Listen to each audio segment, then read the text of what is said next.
everybody, welcome back to Simple Art for Adults. My name's Erin and today is part 5 of our color along here in Romantic Country, the third tale. Today we are going to be working on coloring the scenery that's in the back behind the portholes, and this is, believe it or not, going to take quite a few different colors.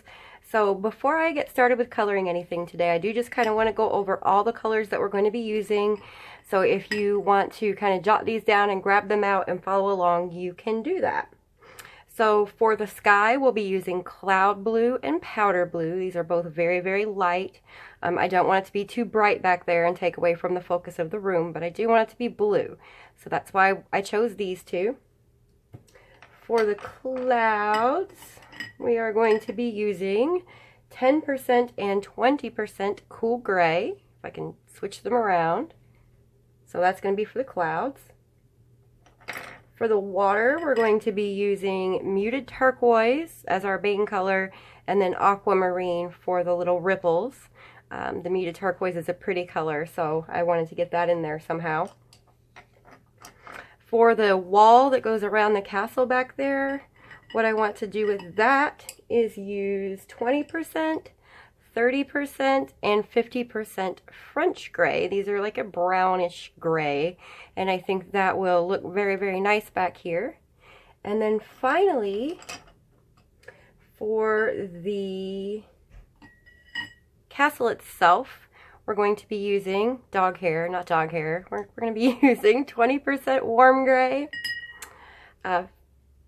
Wait, I've got pencils mixed up somewhere. Nope, 20% warm gray and terracotta.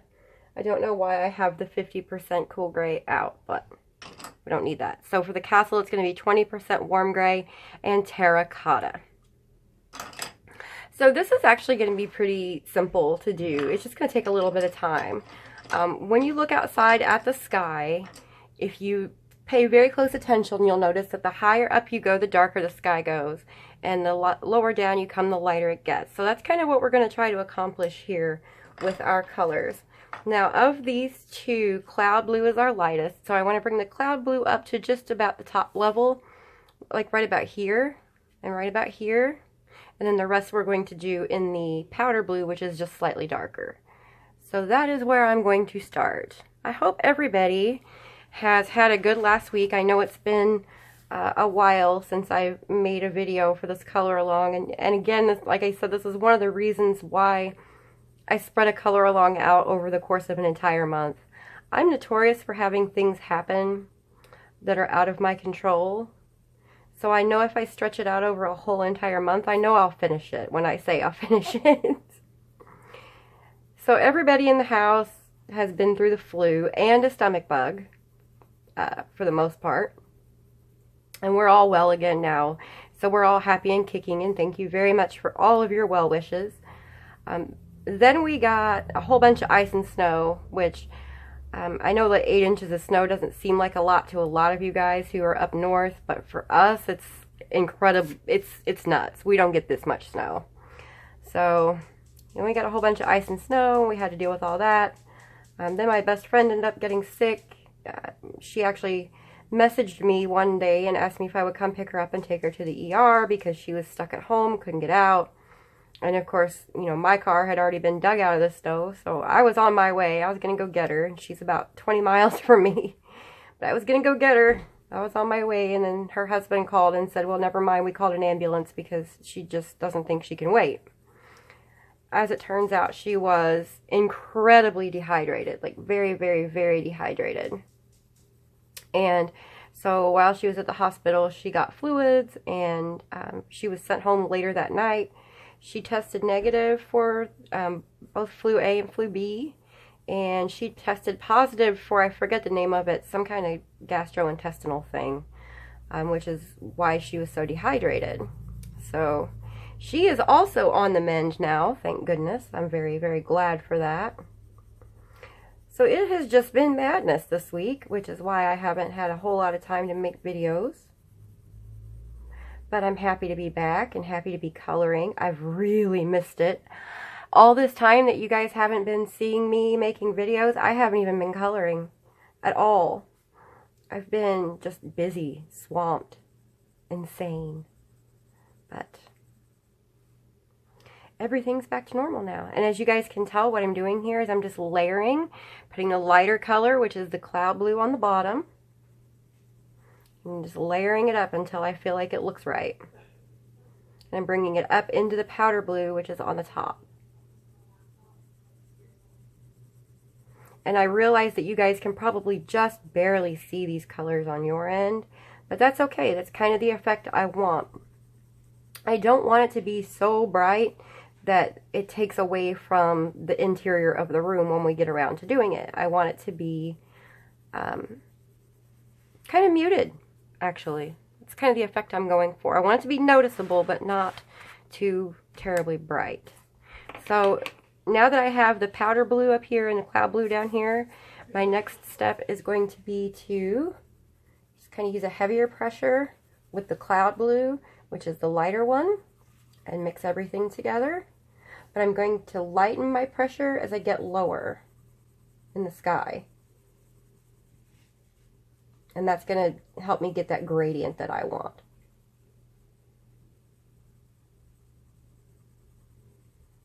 So here, right about here, my pressure is getting really light. And up here it was nice and heavy. There we go. Okay, so let's move off to the next side. I'm going to start with, oh, no, we need to start with cloud blue again. So I'm going to start with cloud blue. I'm just going to put it probably up to about the underside of this top cloud.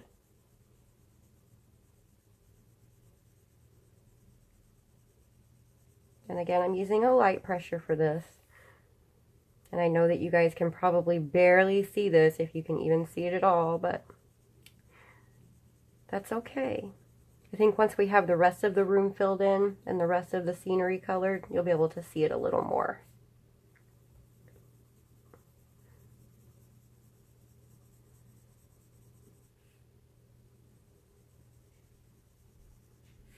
So I was reading an article earlier about how the CDC basically admitted that the flu shot was a failure this year. Now I'm switching to powder blue.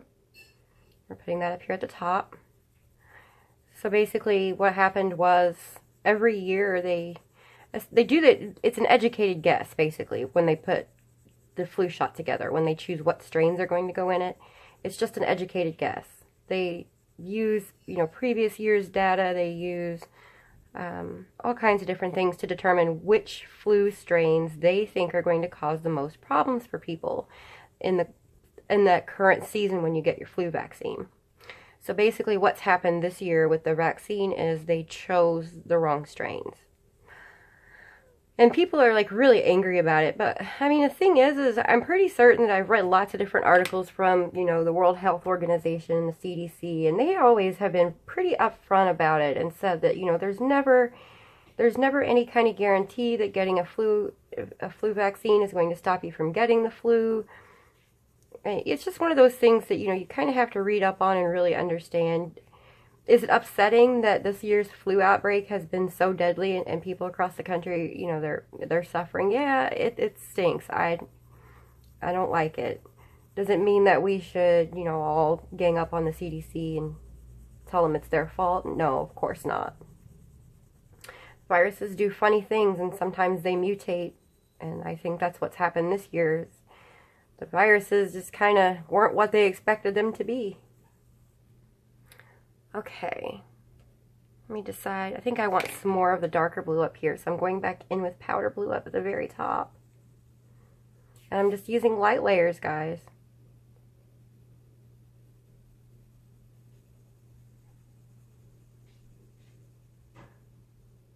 You might be able to see a hint of blue. I think you can. I can see it on my computer screen, so maybe you can see it. And then back in with cloud blue. And now I'm going to use a heavier pressure just to kind of mix it all together.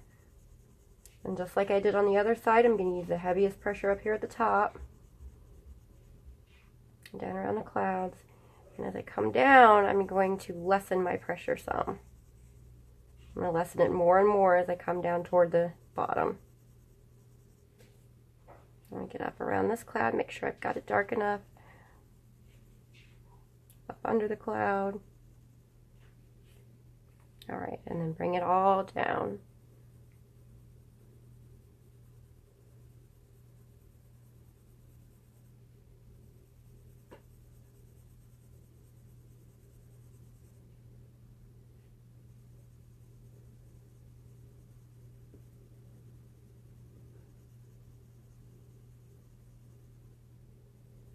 And I believe that looks pretty good for our sky.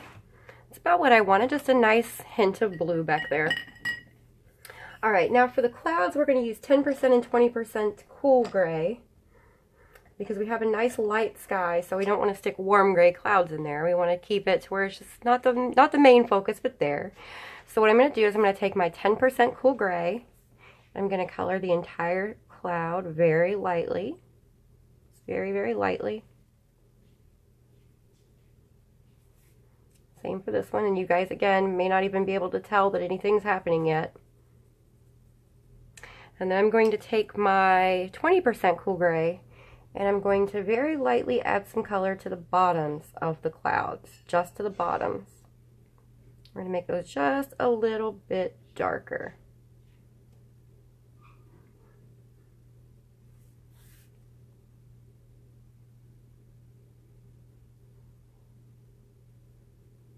And you can keep layering until you are satisfied with the contrast. And I like it just like that. I think that looks fine. So now I'm going to take my cool gray, and again, very lightly, we're not going to burnish this at all. Just going to blend those two colors together. Just like so. Just so that there's no harsh line between them. I'm going to do the same on the other porthole.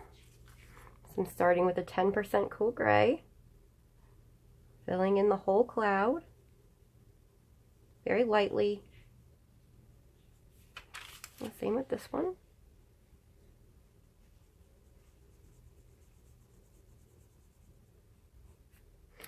And then again, along the bottom, I'm going to take my 20% cool gray.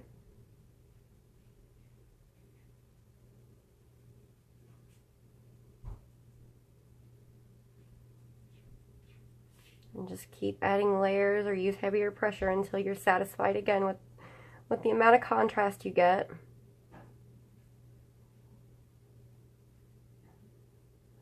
Now, if you want it even darker, you could go with the 30%. But like I said, I don't want too much contrast here. It's not where I necessarily want the eye to go. I want it to be pretty, but I don't want it to be the first place that people look when they look at the picture. Okay, so there's our clouds. Those are all taken care of. So next, let's go ahead and do the water. And for that, I chose muted turquoise and aquamarine. And the goal here is to kind of mix these two colors together just a little bit to make it actually look like seawater. And seawater, as much as a lot of people do color it blue, it's not really blue. It's more of a green, sometimes a brown. It's only blue in some places around the world. So it's mostly a greenish blue. Or that's how it looks anyway. It's like a greenish blue, like a dirty greenish blue even. So that's what I'm going to color it.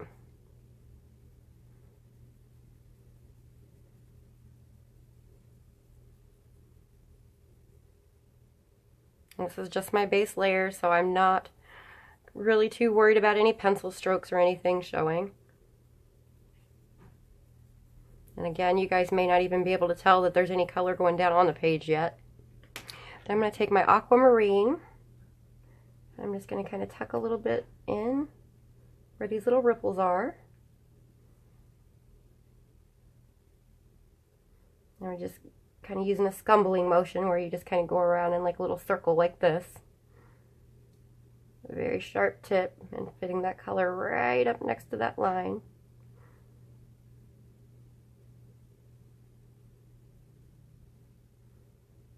This is still light pressure, but it's not like the lightest I can muster. It's some pressure. And the scumbling motion allows you to kind of go back over where you've already been, so it kind of darkens the color a little bit as well. There we go. So now I'm going to go back with the muted turquoise.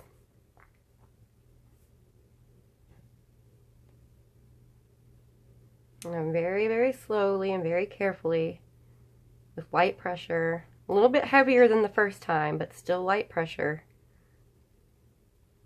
These small circles, and just go right over top of where I put the aquamarine color.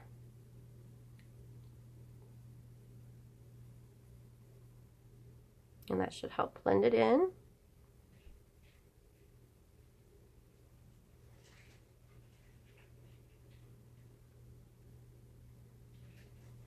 So my children have been off school all week. It's Thursday now.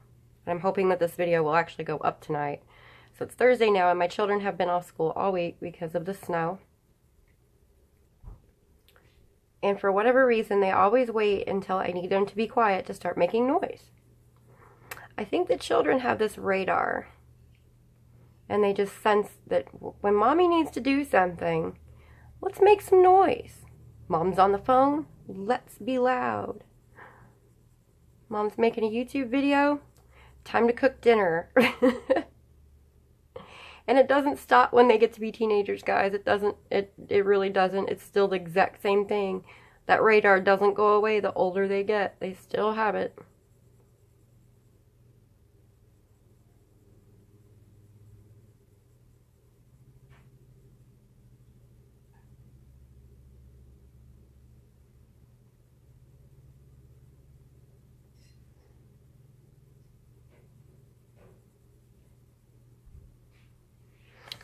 Alright, so now we're going to need more layers because as you can see, this is coming out looking kind of streaky. So we're going to have to keep going and fill the tooth of the paper to get it to look nice and smooth. Which is fine with me because that's what I prefer to do anyway, is just keep adding layers.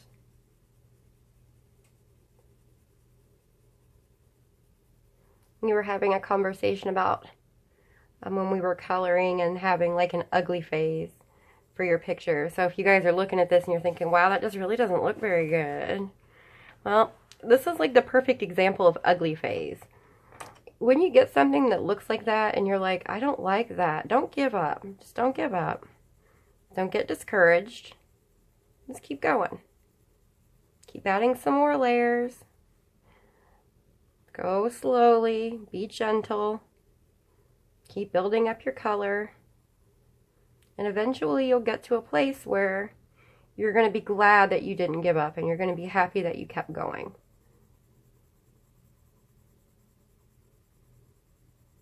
Because at the end of the day, it's not going to look bad after all. Alright, one more time. And because we already have much of the tooth filled, I don't have to be quite as careful with this last layer.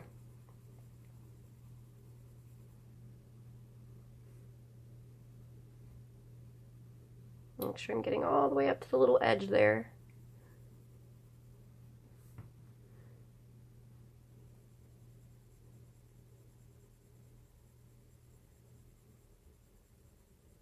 So since the last video, the channel has surpassed 5,000 subscribers, which is miraculous in my eyes. I never ever saw that happening, and I am just so thankful for each of you for helping to make that happen. Every single one of you has played a role in that, and I am eternally grateful. Knowing that 5,000 people have taken time out of their day to watch one of my videos and click the little subscribe button, that's always nice. It's a good feeling. It makes it worth it. Alright, so a little bit more of the aquamarine because I feel like it got lost a little. Then we'll blend it back out with one more layer of the turquoise.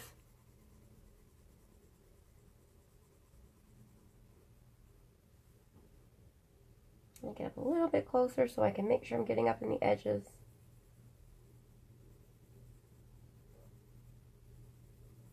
I like that color for the water. I really, really do. I think that was a good choice for the seawater. And I actually had to think about that one for a good long while. I wasn't really sure which direction I was going to take with it. Now, if you want to, you can take a blender pencil and go over and smooth that out. I'm not worried about it. You can use a blender pencil, you can use Gamsol, whatever you have. I think it looks okay just the way it is. It makes it look like water, so I'm going to leave it alone. I'm just going to repeat the same thing on this side now. I'm going to start with a really light layer of muted turquoise with a nice sharp pencil.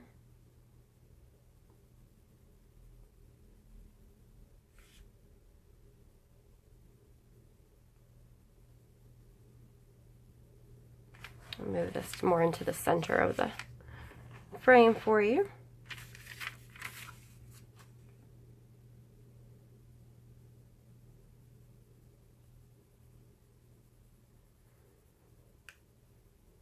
So I have a friend who's living outside my bedroom window. He's a bird. I don't know what kind of bird he is because I can never see him. He's in my neighbor's tree, I think, and it's a really big pecan tree. So I have this friend outside my window who is a bird and who sings very beautifully but also sings very loudly at the crack of dawn.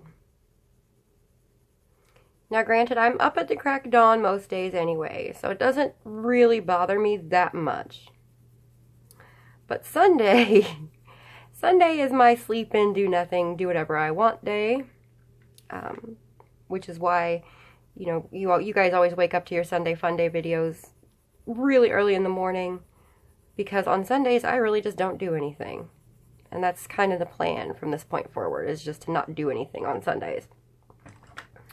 So if this little bird wakes me up at 5 o'clock in the morning on Sunday, when it's my sleep-in day, I may have to get upset.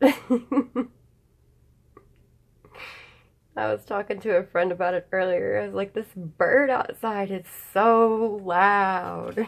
She says, well, what are you going to do? I mean, what are you going to do if it keeps waking you up in the morning? I'm like, the only day it bothers me is Sunday. And I get so mad if I don't get my sleep. Like, I get mad when people wake me up. My sleep is valuable because I don't get enough, so it's important to me. So I was like, I don't know what I'm going to do. I mean, it's a bird. It's not like I'm going to go out there and, like, kill it or something. It's a bird. I'm going to be nice to it. So I put my aquamarine on the little ripples. So she's laughing at the thought of me killing a bird because she knows better. It's not like I'm going to go outside with a BB gun or anything. She says, well, I know what you can do. And I'm like, oh no, what can I do? Well, her suggestion was just to go chop down the pecan tree. And while I thought about it, I'm sure that pecan tree played a big role in the neighbor's decision to buy the house, because it's a beautiful tree and it shades the house and keeps it cool in the summertime. So I don't think he'd appreciate that very much if I went and chopped it down. So I think me and my bird pal, or my bird pal and me, we may just be stuck with each other. I don't know.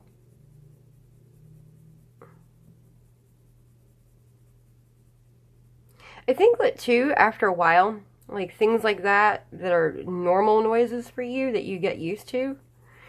When I was young, I lived right beside a train track, like literally right across the street from a train track.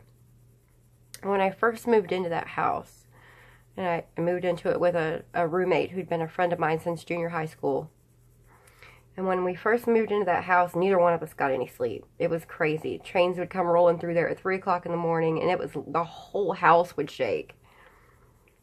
But after a few months went by, we didn't even notice it anymore. So I'm hoping the same thing will happen with my bird friend. And I just won't even know that he's there anymore. So at this point, I'm just going back with muted turquoise again. Going back over all the water, trying to even the colors out.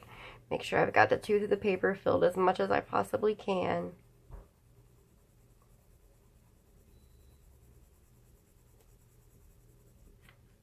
Okay. Alright, so I think one more layer of the aquamarine. Just one more little bit down in here, right up next to the little ripples, and then one more layer of the turquoise, and we can call this water done. Now, if you guys can achieve a similar thing just by going in with one heavy layer, I mean, feel free to do so. I like doing it this way, especially since we've got this darker color in here. I don't want it to stand out, but I do want it to make those ripples look a little different. So that's why I'm doing it the way I'm doing it. Besides, I think that after a long, stressful day, for me, there's nothing quite like adding a bunch of really light layers to something to really make me feel better. That and journaling. Journaling makes me feel better when I've had a bad day. And Valium. I'm kidding. Sometimes I'm kidding. Alright, so now we can call that finished, I think. That looks better. Okay, so let's zoom out so we can get a little bit of a look at our sky and sea. I think that looks pretty nice. I'm happy with it so far. So now what we have left is the castle and the fence, and we are going to be coloring those in just one moment. I'm going to take a quick break and go tell the kids to stop making noise like I do in the middle of every single video, and I'll come right back to finish this up. Alright guys, I've taken control of the noise situation, and I think the bird flew away, so everything should be kosher now. At this point, what we're going to do is we're going to color this. Now, I couldn't tell at first whether or not that was supposed to be a mountain range or what it is. It looks like, almost like a wall of some kind to me, just because of the way that the striations are built into it. So what I think I'm going to do is use these French gray colors. I've got 20%, 30%, and 50%. And this way, no matter what it is, it's going to look nice. So what I'm going to do is start with a 20%. Get my paper. I'm just putting a light layer, and I'm not being slow about it. I'm just putting the color down as a base because it makes it easier to blend out all of the other colors once we get them in there. I'm going to do the same for this side.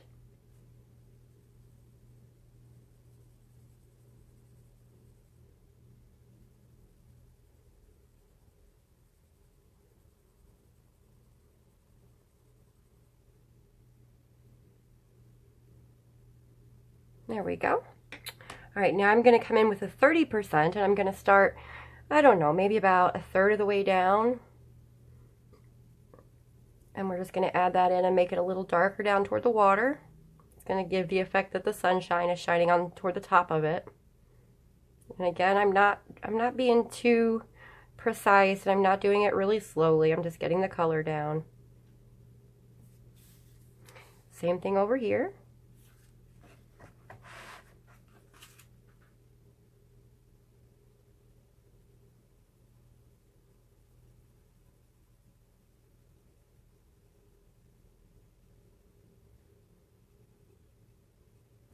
All right, now I'm going to take my darkest color, which is the 50% French gray, which is the darkest brownish gray out of all of them.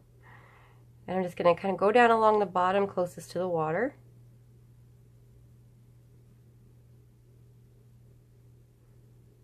And again, at this point, it's just about getting the color down to see whether or not it's giving me what I want.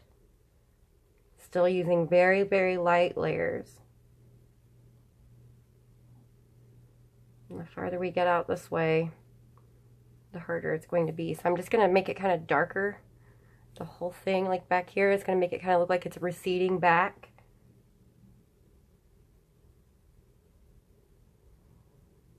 There we go. I like the way that looks, I think. And then the same thing over here. I'm going to use my 50% and that little tail right there. And then I'm just going to put it along the bottom.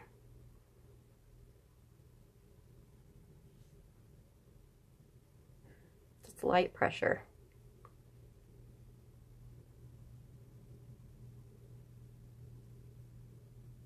Okay.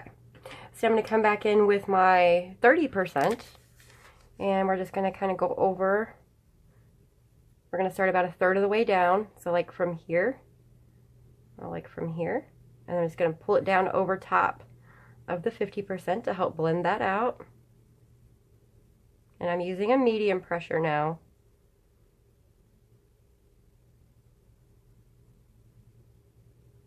I'm just going to go ahead and pull it all the way out through the tail. Same thing here.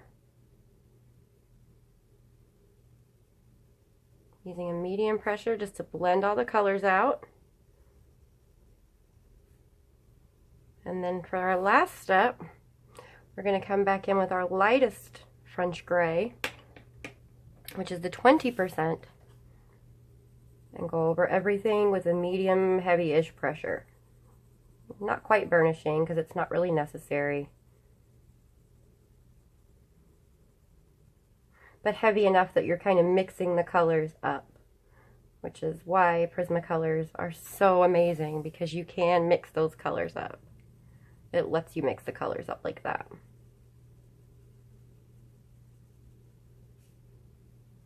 And then if you don't feel like you have enough contrast, you can always come back with your darker colors and go down along the bottom.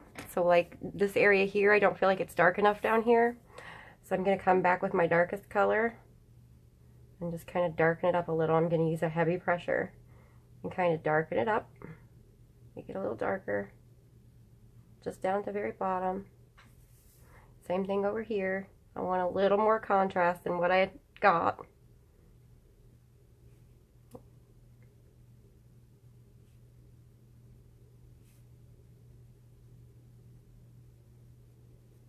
Alright, and I'm going to go back with the lightest color again, which is the 20%. And I'm just going to go right over that spot, but not heavy. Just a light pressure, just to kind of help blend it out. That looks better to me. I think there's better contrast now.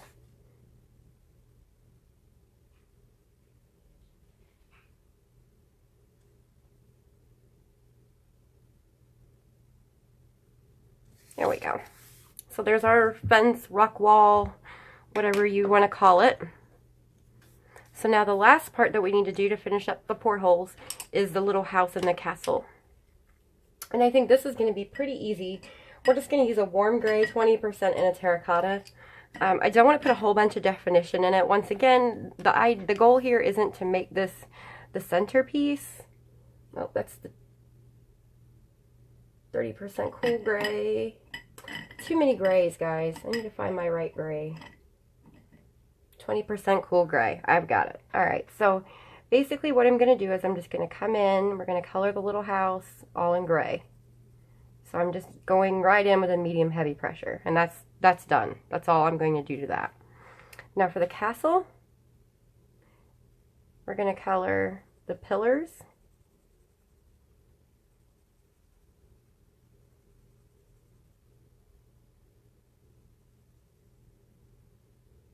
And the main part in the gray. And I'm going to come back with the terracotta. And I'm going to fill this in. All the little tops. I got that pencil just a little bit too sharp, I think. And again, I'm just using solid color. There's no need here to layer or anything. The contrast between the terracotta and the gray is enough to let you see what's happening here. Now, of course, if you wanted to, you can add more definition. That's totally up to you. Your picture, your coloring book, you do it how you want. But for me, I think that's plenty. Now, one thing I didn't think about, however, was the doorways. So I'm going to come back in with a color that we used earlier in the picture, which is sand.